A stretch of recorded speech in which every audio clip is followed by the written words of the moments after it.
look for a point that has rocks, a cliff edge, or an open space with the widest field of view. Big long ridges that are steep off both sides can be great glassing spots as well.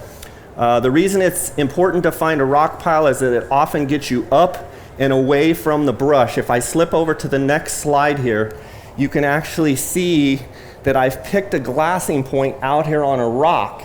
And what it's allowed me to do is look at all this country, whereas if I were to be back here, you can see where I'm down in the brush, but I've actually picked a spot where I can see a lot more below me.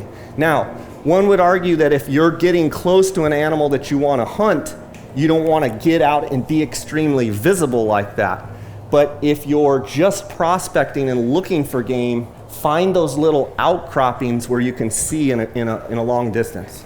Look for knobs and high points where you can move just a little ways and it completely changes your view. I want to look for that one point that's super steep.